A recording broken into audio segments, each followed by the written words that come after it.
YouTube channel permissions. What are they? Why do you need to use them? And how do you apply them to your channel? Let's get started. Number one, what are channel permissions? By default, only you have access to your channel's YouTube studio.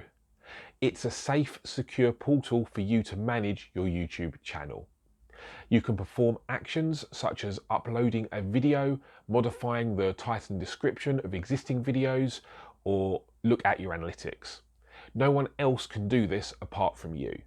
But as you grow your channel, you may want help to manage it.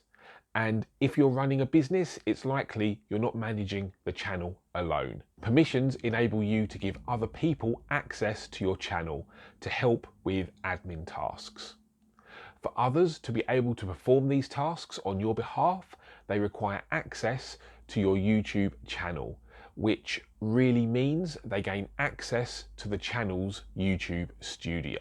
By giving someone permission to your channel, you are trusting them to act responsibly. They will have the ability to comment as the channel, upload and remove videos, and depending on the permissions you give them, even delete your channel. This isn't meant to scare you in any way. I'm just raising your awareness to be mindful when you grant access to your channel. My personal recommendation is to only give access to people you know and trust in real life. 2. Why use permissions? If you are an individual creator that is working on a brand or a hobby channel, it's unlikely you will need permissions when you first start. However, as you grow, you may require some assistance, and this is where permissions will help. Similarly, if you're a business with a team of people, you will most likely need permissions right from the start. This is so everyone can access the channel to perform the tasks they're assigned.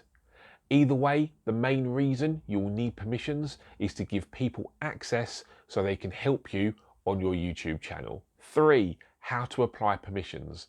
There are 2 ways to apply permissions. One is via a brand account, which is actually done via your Google account, and the other is directly in YouTube Studio.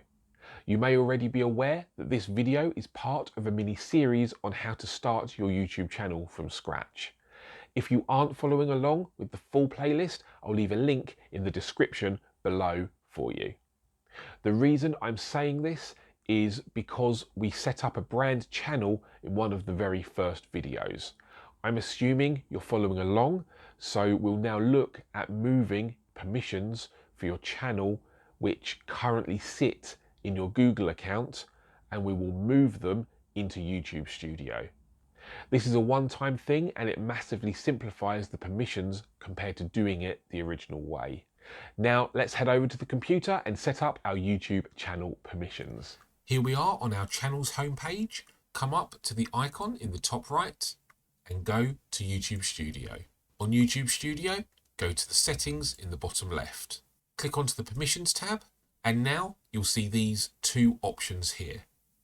As I already said, you can keep on managing your brand account through your Google account, and you can do that by clicking this button here.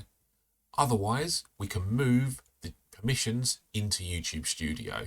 This is a one-time thing, and after it's been completed, it's a lot easier to manage permissions for your YouTube channel. So click on to move permissions, and that is effectively everything done.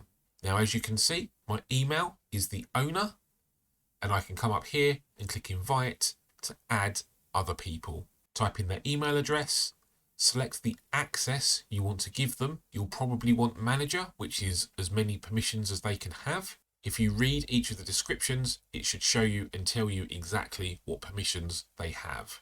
In my case, I'm adding my second email address, so I'm going to click manager, which is the top permission. When that's all set up, click on done.